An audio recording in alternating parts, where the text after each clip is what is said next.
আমি কোনো নায়িকাদের বেন্টি ব্যাগ নেওয়া শিখি নাই।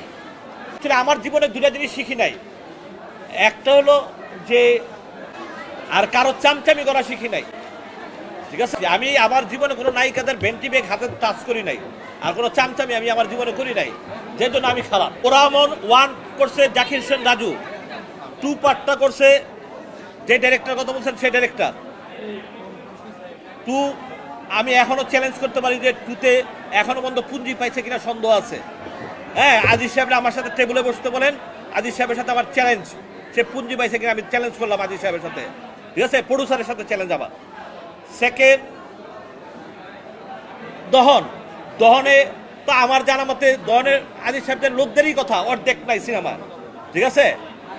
তারপরে অনন্ত জলিল সাহেব কপাল খুলে দিল, তার ছবি দেখার জন্য সে দর্শক বের করে নিয়ে আসলো, যেভাবে 100 কোটি বলে যেই কথা বলে দর্শক নিয়ে আজকে অনন্ত জলিল সাহেব তার ফলে দেখছে ছবিটা।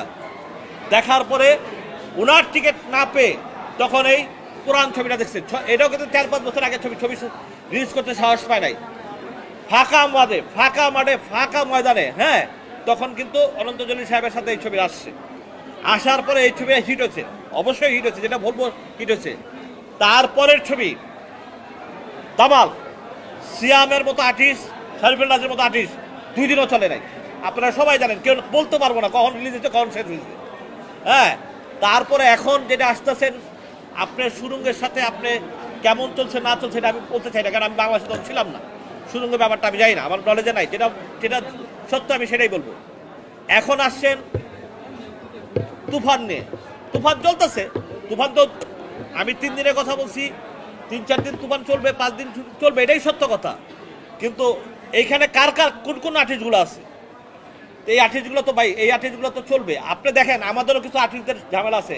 আমি যদি এখন এই সেলিম ভাইরে বলি বা বিশাম আমারে বলি বা সালাউদ্দিন আব্দুল বলি যে আমার একটা শট, আপনি শুটিং আছে একটা শট করবেন, করে দিবে, জিন্দিগিতে করবে না, কারণ আমি 4 ডবল টাকা দিতে পারবো না তারে। আমি কলকাতায় তারা ভিআইপিতে বিমানে নিয়ে যেতে পারবো না, 5 স্টার হোটেলে রাখতে পারবো না। আমার ছবি কেন করবে অ্যাকশনের জন্য? হ্যাঁ, কারণ টাকাই কথা বলে, টাকাই কথা বলে। এই যে যেসব আর্টিস্ট দেখছি 1 শট করে একটা ব্রাশ মেরে ফেলায়, যাকে আসে বলতে পারেন আমি কালকে এদেরকে শিডিউল দিব কিনা আমার জিজ্ঞেস করে 1 শটের জন্য, জীবনও দিবে না, কারণ তারা টাকার কাছে বিক্রি হয়েছে। এইসব আর্টিস্ট আমি মনে করি তাদের কেরিয়ার বিক্রি করেছে এইসব আর্টিস্ট, আমি মনে করি। এইসব আর্টিস্টদেরকে আমি নাম ধরেই বললাম। হ্যাঁ, আমরা যদি ডাকবো তখন আমরা যদি বসি আমার এই শট কেন বা এতটুক কেন, এটুক কেন, ঠিক আছে, দুনিয়া আর ইতিহাস লয়ে বয়ে থাকে আমাদের সাথে, ঠিক আছে। তো এখন করলেন কেন? এখন 4 ডবল টাকা দিয়ে আপনার টাকার কাছে আপনার শিল্পীকে আপনি বিক্রি করে দিচ্ছেন।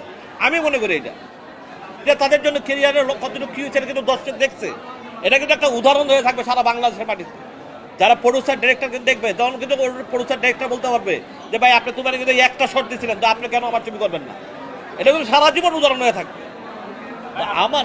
আমার কথা হলো এইটা যে আমি শুনছি বা যেসব জিনিস আমি দেখছি, এগুলো বললে তো অনেক কিছু। যাক, সিনেমায় আমরা আওয়াজ দিয়ে দর্শক বার করি, আগামী ঈদে হয়তো আসবো না, দর্শক বার করো, আওয়াজ দাও, চ্যালেঞ্জ করো, কম্পিটিশন করো, সমস্যা কি আছে? সেন্সর বোর্ডের এইটা তুমি, আমি তোমার বলি এই প্রশ্নগুলো আমাকে না করে তুমি সেন্সর বোর্ডের সদস্যকে করো, সেন্সর বোর্ডের ভাইস চেয়ারম্যানকে করো, সেন্সর বোর্ডের সচিব সাহেবকে করো, আমাকে করো না। Thank you.